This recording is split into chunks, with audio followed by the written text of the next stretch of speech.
주님 앞에 서는 그날에 우리를 완전한 하나님의 형상으로 만드실 그 주님은 지금도 완전하신 분이셔요.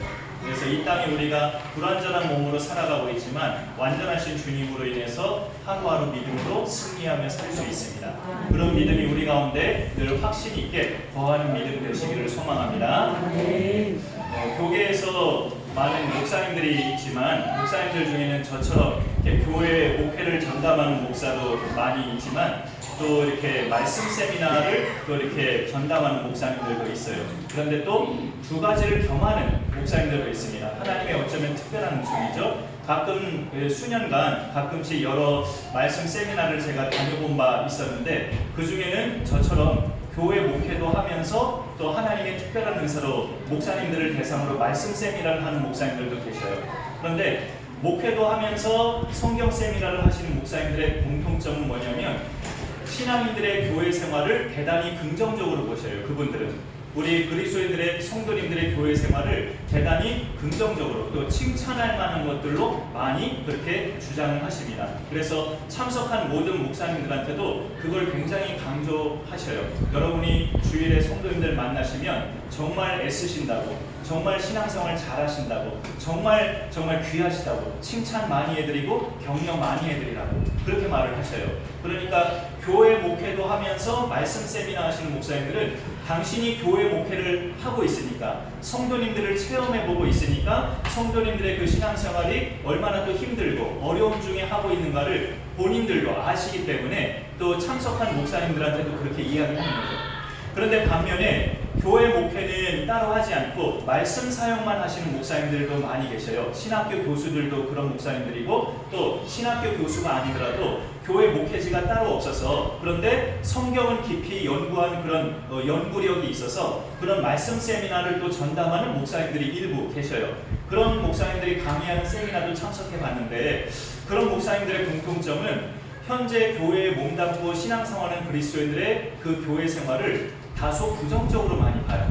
당신이 교회 목회를 안 하시고 말씀 사역만 하셔서 그런지 그렇게 말씀 사역만 전담하시는 목사님들의 큰 공통점이 그거예요. 느낀 바가 그거더라고요. 교회 목회를 직접 안 해보시니까 한국교회 그리스도인들의 그 신앙생활이 문제가 많다. 상당히 문제가 많고 고쳐져야 된다. 이런 주장을 많이 해요. 그분들이 많이 주장하는 그 지적하는 바가 뭐냐면 한국교회는 그저 맨날 주일 성수, 헌금, 봉사, 직분 이런 거밖에 모른다. 그런 거에만 매달려 있다. 한국교회는. 정작 예수님이 말씀하신 본질적인 신앙생활은 세상에서 빛과 소금으로 사는 건데 그거는 하나 강조하지 않고 그저 맨날 주일, 헌금, 봉사, 직분, 예배 이거에만 빠져 있다. 한국교회는. 그렇게 많이 지적을 해요. 그리고 그렇게 교회 목회를 하지 않고 말씀 사역만 전담하시는 목사님들의 또 하나의 공통점이 있었어요. 그거는 예수 믿는 사람들이 생각하는 복, 그것도 성경적으로 볼 때 대단히 잘못됐다. 그걸 굉장히 지적을 하셔요. 서울대학교 들어가면 복 받은 걸로 착각하고 좋은 직장에 취업하면 복 받은 걸로 착각하고 사회적으로 잘 나가면 복 받은 걸로 착각하고 나이 들어도 아프지 않고 건강하게 잘 살고 경제적으로도 풍족하면 복 받은 걸로 착각한다. 이런 주장들, 이런 일관된 주장들은 대체로 교회 목회를 하는 목사님들보다 교회 목회는 하지 않고 성경만 가르치는 목사님들의 공통된 마인드예요. 그분들의. 그러니까 교회 목회를 직접 하지 않으니까 성도님들의 삶을 잊어버렸어요. 성도들의 신앙생활이 어떤지를 잘 망각한 상태에서 성경만 집중하다 보니까 원론적인 것만 어찌 보면 가르치는 거죠. 사실 저는 개인적으로 그 부류의 목사님들한테도 많은 도전을 받기는 했어요. 예수님이 말씀하신 신앙생활은 세상에서 빛과 소금으로 살아가는 게 가장 본질적인 신앙생활인데 우리가 너무 교회 위주의 신앙생활만 하다 보면 어떤 병폐가 일어날 수 있냐면 교회 안에서는 거룩한데 교회 밖에 나가서는 세상 사람들과 똑같아집니다. 그게 이제 하나의 병폐죠. 그런 모습을 우리가 이제 극복해 나가는 것이 세상 속에서 빛과 소금으로 살아가는 거예요. 그래서 그런 분들이 지적하는 말씀도 일리 있는 말이고 나쁜 말은 아닙니다. 그러나 또 한편으로 보면 성경에 모이기를 패하는 자들과 같이 하지 말라는 말씀도 있고, 또 모여서 교제하고 교회를 세워간다는 그런 사도행전에 또 여러 신약 성경의 말씀들도 많이 있거든요.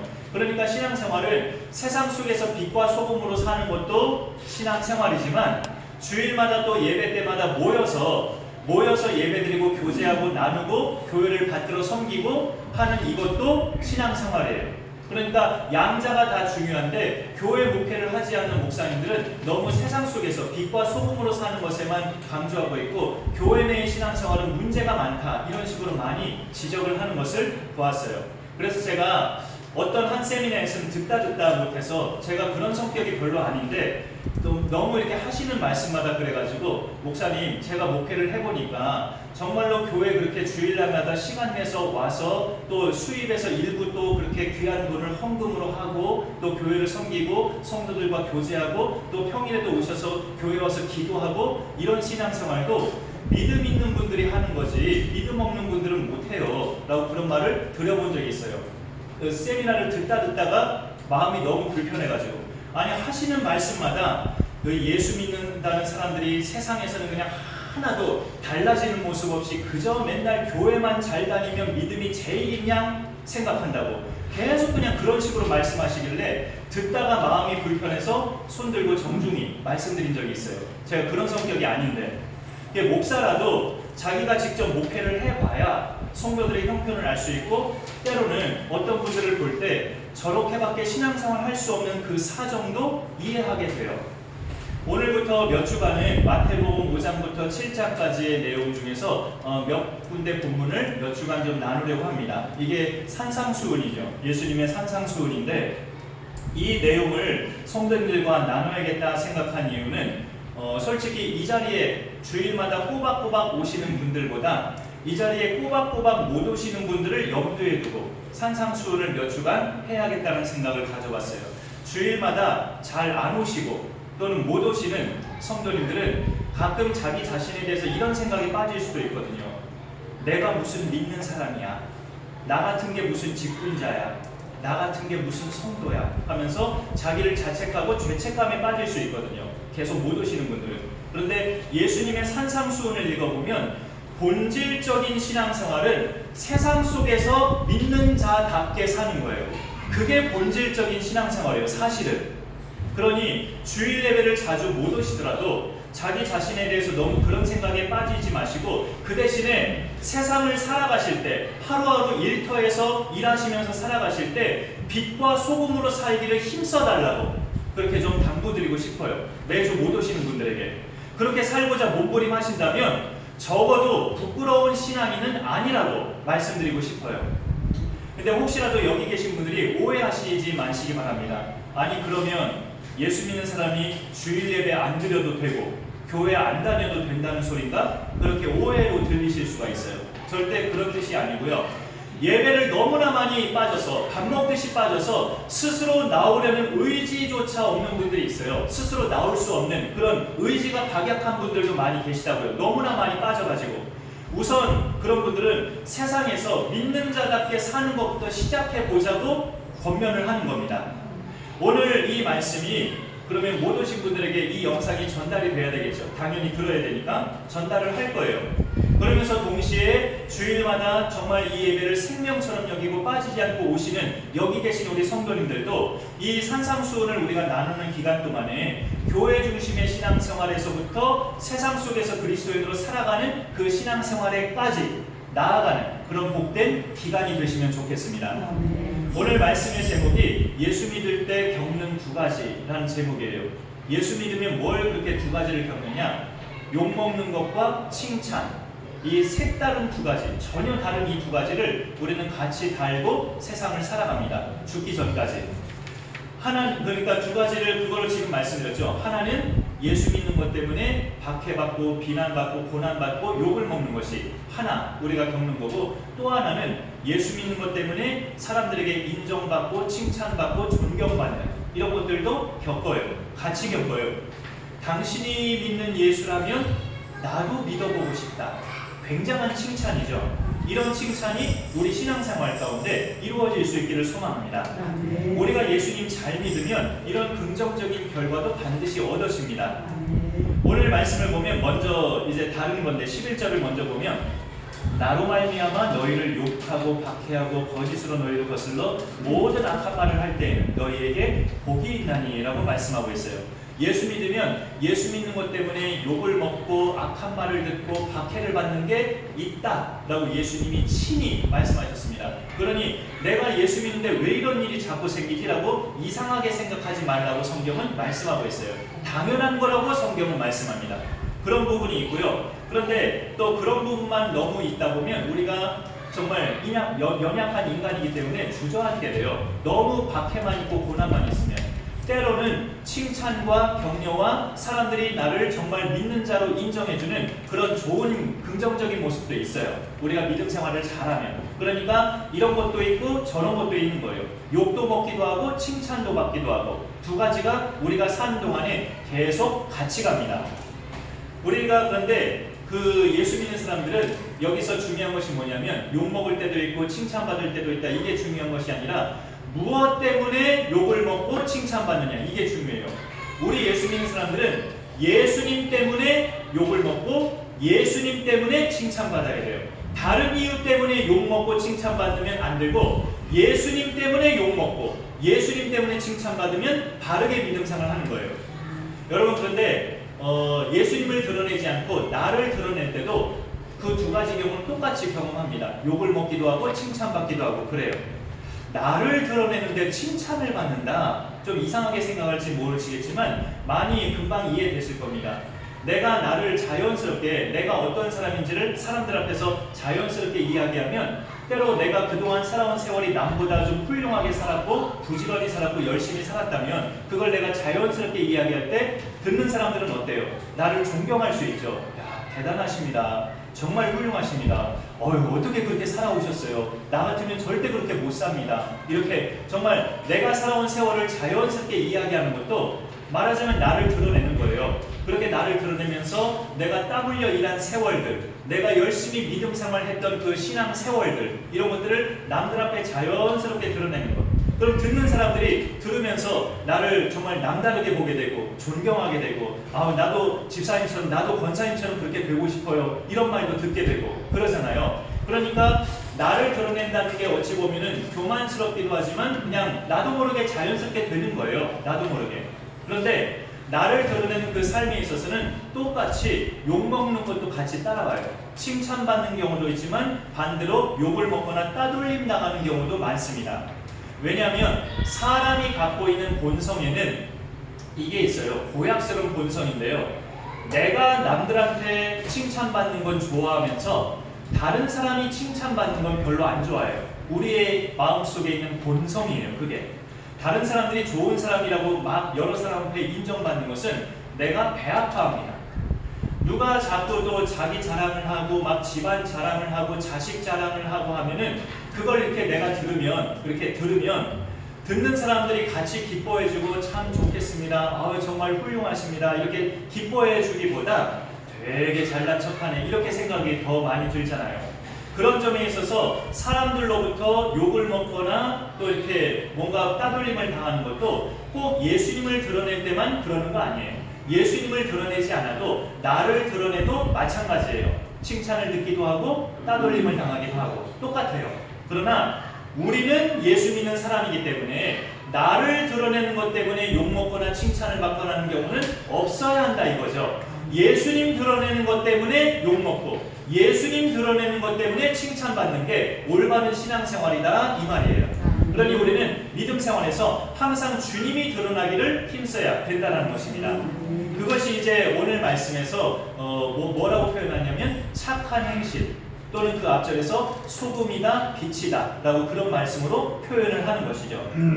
2017년 1월에 재직 헌신 시리즈로 한 3주에 걸쳐서 따로 감사 모셔서 재직 헌신 예배 안 드리고 제가 그냥 시리즈로 3주에 걸쳐서 재직들은 이런 세 가지가 잘 갖춰져야 참 재직이다라고 말씀드린 바가 있었어요. 그 세 가지가 뭐냐면 예배와 봉사와 착한 행실 이 세 가지였습니다. 신앙생활에서 가장 중요한 첫 단추가 예배라는 것은 두말할 나위 없지만, 그렇다고 신앙생활이 예배만 있으면 믿음의 성장은 어려워요. 예배가 중요하지만 예배만 드리고 다른 것을 일체 없으면 믿음의 성장은 어렵습니다. 믿음이 자라가는 것은 예수님을 닮아갈 때 믿음이 자라가요. 그런데 예수님을 닮아가려면 어떻게 해야 되느냐? 예수님이 이 땅에 오신 목적을 우리가 알아야 되는데, 내가 온 것은 섬김을 받으려 함이 아니라 도리어 섬기려 하고 많은 사람들에게 대속물로 내 목숨을 주기 위해서 왔다. 그렇게 말씀하셨죠? 그러면 우리도 예수님처럼 남보다 낮아져서 남들을 섬길 때 믿음이 자라가요. 그렇게 예수님을 닮아갈 때 믿음이 자라가는 것이, 예배만 드린다고 해서 믿음이 자라가진 않습니다. 예배와 더불어 섬김이 있어야 돼요. 그 섬김이, 교회 안에서의 섬김은 흔히 봉사라고 말을 하고요, 교회 밖에서 불신자들을 섬기는 것은 착한 행실이라고 말할 수 있습니다.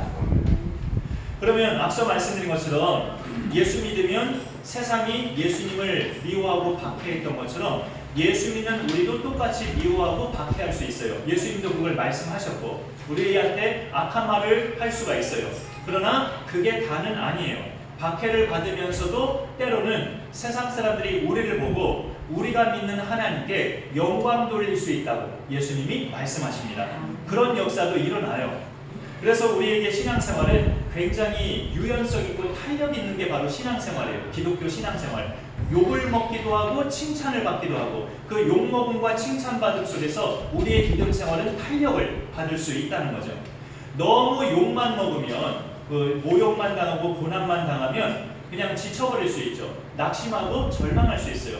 그리고 또 너무 칭찬만 들으면 교만에 빠지고 내가 하나님 자리에 올라설 수 있죠. 욕먹기도 하고 칭찬받기도 하는 게 같이 갈 때 믿음 생활에 오히려 탄력을 받을 수 있습니다.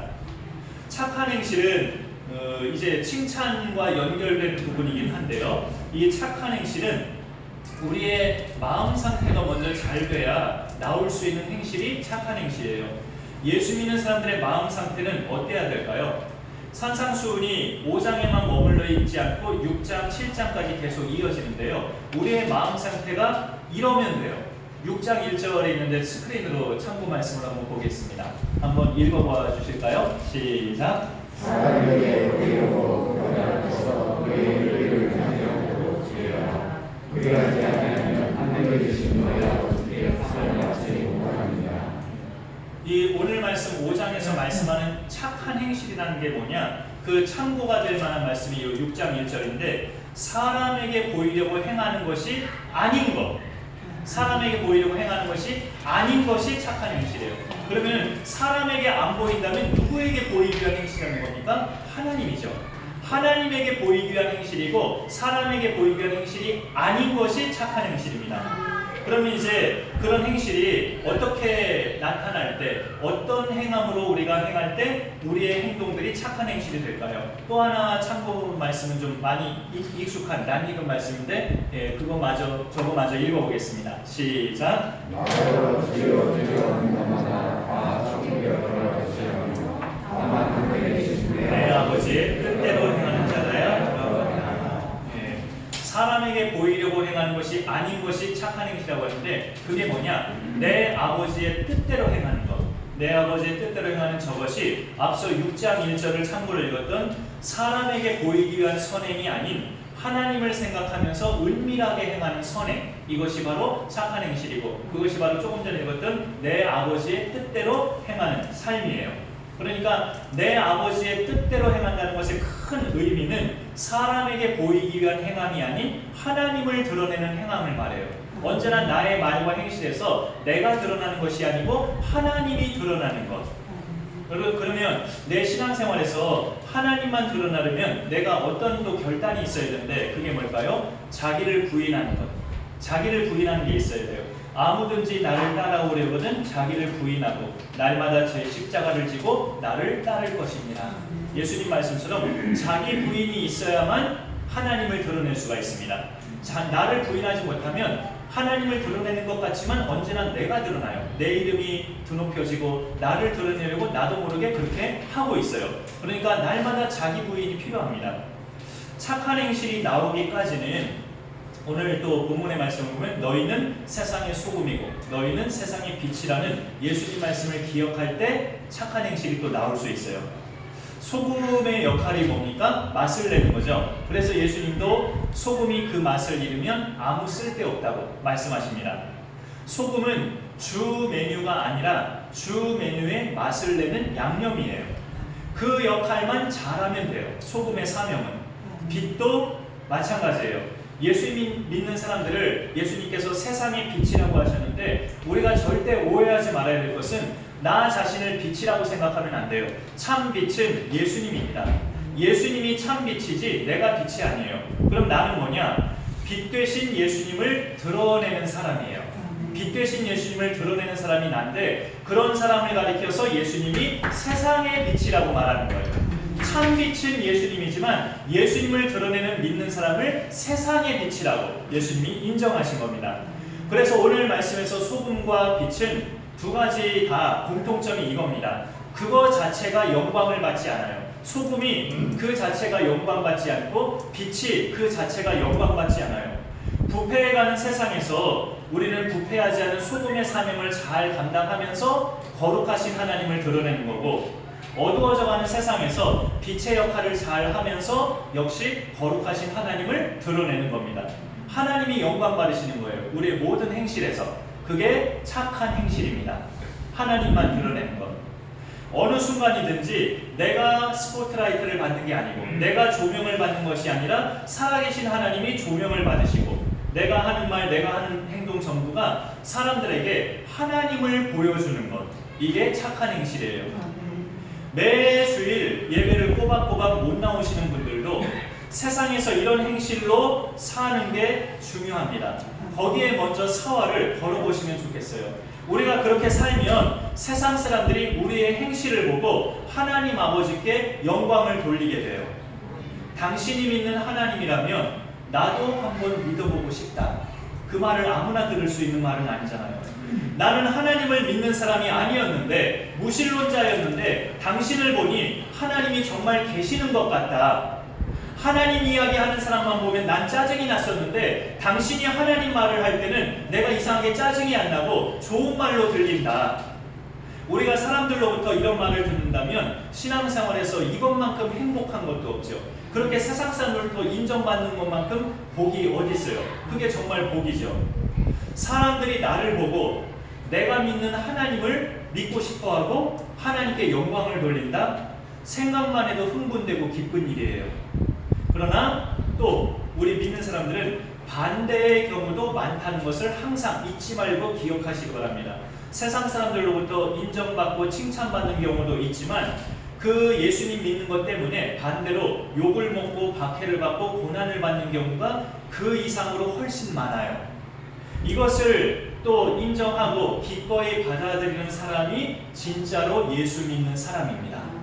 그런데 예수님은 더 나아가서 그런 경우를 당할 때마다 기뻐하고 즐거워하라고까지 말씀하고 있어요. 왜 그럴까요? 하늘에서 너희의 상이 크다고 말씀하시기 때문에. 하늘에서의 상은 우리가 다 가는 천국이 상인데 그 천국 안에서도 그 누가복음에 보면 고을 비유가 있어요. 누구는 10고을, 누구는 5고을, 누구는 1고을. 마태복음의 달란트 비유와 좀 비슷한 비유인데 천국에서의 상급은 일종의 어떤 고을 성격으로 이 세상에서 믿음의 열매를 맺은 사람에게 또 인정되는 그런 상급이 또 있어요. 예수님을 믿으면 다 똑같이 천국에 이르지만 천국 자체가 그래서 하늘의 상이기도 하지만 그 천국 내에서 또 여러 가지 고을의 그런 열매들의 수는 하나님이 또 분별해서 상급으로 주십니다. 그런 것들을 우리가 기억한다면 더 분발해서 믿음 생활을 하는 것도 동기부여가 되죠. 그 상급을 내가 받아야겠다. 선한 그런 목적이 있다면 더 우리가 열심히 믿음 생활을 하는 동기부여도 될 수 있어요. 그런 상이 있기 때문에 너희가 내 이름으로 박해를 받고 욕을 먹고 비난을 받으면 오히려 기뻐하고 즐거워하라. 예수님이 더 적극적으로 말씀을 하고 계시는 겁니다. 그래서 우리가 신학적으로 또 성경적으로 바르게 믿어야 할 부분이 바로 이 부분이에요. 예수 믿으면 문제가 해결되고 아프던 사람이 건강이 회복되고 복을 받는다는 식의 신앙관만 갖고 있으면 그런 신앙관만 갖고 있으면 집안에 우환이 생기거나 나쁜 일이 생길 때 못 견뎌요. 못 견딥니다. 이러려고 내가 예수 믿은 거 아닌데 하고 때려치워버립니다. 이런 예수라면 나 안 믿어 하고 때려친다고요. 그러니까 예수 믿으면 오히려 우환도 생길 수 있고 어려운 일도 생길 수 있고 나를 연단하는 시험거리가 많이 생길 수 있다는 것도 인정해야 그게 진짜 믿음이에요. 그런 믿음으로 우리가 나아가면 글쎄요, 이게 모순되게 들릴지 모르겠지만 주일 예배 혹시 제대로 못 드려도 그런 믿음을 갖고 세상에서 빛과 소금으로 살기를 몸부림한다면 적어도 부끄러운 신앙인은 아니라고 이 자리에 안 계신 분들에게 말씀드리고 싶어요. 그런 믿음을 또 우리가 가지면 하나님 앞에 오히려 다른 쪽에서 더 인정받는 믿음으로 살아가는 거죠. 그런데 우리가 또 예수 믿는 것 때문에 욕을 먹고 박해를 받는 거에 있어서 조금 분별해야 될 게 있어요. 뭐냐면 때로는 내가 지혜롭지 못해서 부끄러운 욕을 먹을 때도 있어요. 안 먹어도 될 욕을 먹을 때가 있다고요.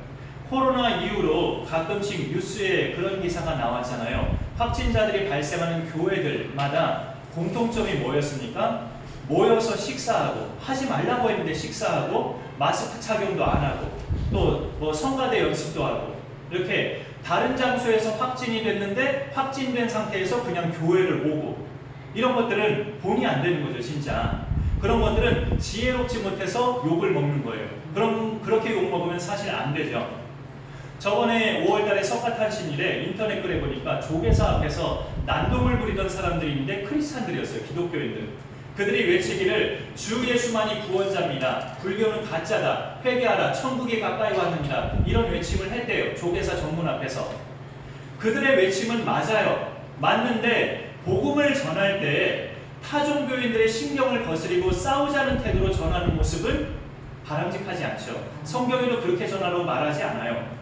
그날 조계사 그 불교 청년 회장이 인터뷰한 내용을 읽었는데 안타깝더라고요. 그런 말을 했어요. 저들의 저런 행동이 과연 참된 믿음인가 의심스럽다고, 오히려 기독교에 대해서 혐오감만 갖게 됐다고 그렇게 고백을 하더라고요. 안타깝잖아요. 그런 거는 예수 믿는 것 때문에 모욕당하고 욕먹는 거 똑같은데 지혜롭지 못해서 부끄러운 욕을 먹는 거죠. 그거는 지혜롭지 못해서 먹는 욕이에요. 그러면 어떤 경우가 떳떳하게 욕먹는 걸까요? 어떤 경우가? 오늘 성경으로 5장 10절을 한번 보시죠. 5장 10절을 보니까 의를 위하여 박해를 받은 자는 복이 있나니라고 되어 있습니다. 의를 행하다가 박해를 받는 것, 의를 행함으로 욕을 먹는 것이 떳떳하게 욕먹는 거예요. 그게 뭐냐? 의를 행하는 것. 내가 거짓된 일에 동참하지 않는 것 때문에 욕먹는 것. 모두가 그 일에 동참하고 있는데 나는 거기에 동참할 수 없습니다. 나는 하기 싫습니다. 이런 것 때문에 욕먹는 것. 그런 일을 같이 하자고 옆에서 자꾸 부추길 때 이거는 옳지 않은 일이기 때문에 나는 못합니다. 말하면서 더 나아가서는 당신들도 이런 일은 하지 마십시오. 이건 나쁜 일이지 않습니까? 이렇게 말할 때. 그럴 경우에 하나님을 전혀 두려워하지 않는 사람들은 나를 욕하고 따돌림을 시킬 수 있죠.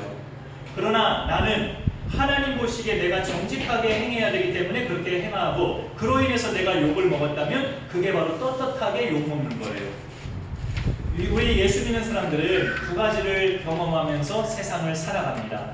욕과 칭찬, 박해와 칭찬을 받으면서 살아가요.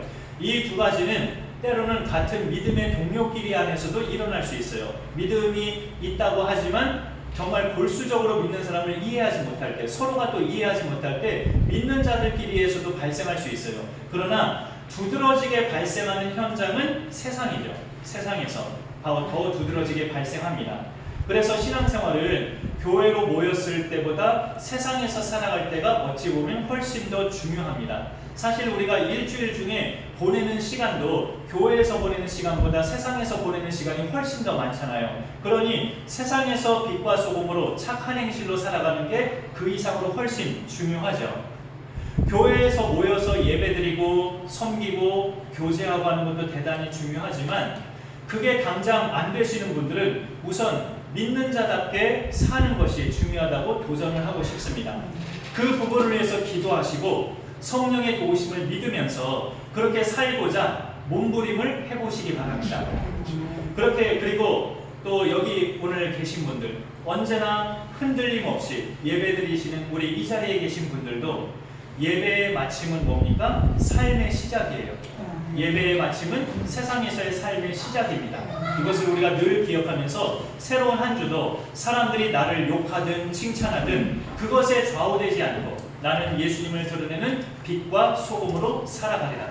이런 결단 속에서 우리의 행실이 언제나 착한 행실로 드러날 수 있기를 간절히 소망합니다. 제가 기도하겠습니다. 하나님 아버지 감사합니다. 오늘도 우리에게 말씀을 주시고 말씀을 나누게 하심을 감사드립니다. 예수님 믿는 자들에게 겪어지는 두 가지를 우리가 말씀으로 보았습니다. 때로는 박해도 받지만 때로는 세상 사람들이 우리를 인정하고 칭찬해주는 그런 경우도 있음을 우리가 또 말씀을 통해 보게 됩니다. 이 두 가지가 예수님 때문에 겪는 것이라면 우리가 올바로 믿음 생활하는 줄로 압니다. 하나님 아버지, 다른 이유가 아니라 예수님 믿는 것 때문에 겪는 그런 박해나 고난이나 욕먹음이라면 우리가 기꺼이 감수하며 감당할 수 있는 참 믿음을 우리에게 허락하여 주옵소서. 그러면서도 우리가 연약한 인간이기 때문에 때로는 사람들의 칭찬도 필요할 줄 압니다. 우리가 바르게 믿을 때 세상 사람들도 우리의 믿음을 인정하며 당신 같으면 정말 나도 믿고 싶다는 그런 격려의 말을 들을 때까지 우리가 또 온전하게 믿음으로 잘 서가는 우리 모두가 되게 하여 주옵소서. 특별히 매 주일마다 예배의 자리에 함께하지 못하고 나오지 않는 또 나오지 못하는 여러 지체들이 많이 계십니다. 하나님 그들을 기억해 주시고 이 말씀을 접하면서 세상에서 믿는 자답게 사는 것도 중요한 신앙생활인 것을 같이 기억하면서 그렇게 몸부림하면서 직장에서 가정에서 일터에서 그렇게 믿음으로 살아가는 모든 지체들이 되게 하여 주옵소서. 감사드리며 예수님의 이름으로 기도 올려옵나이다.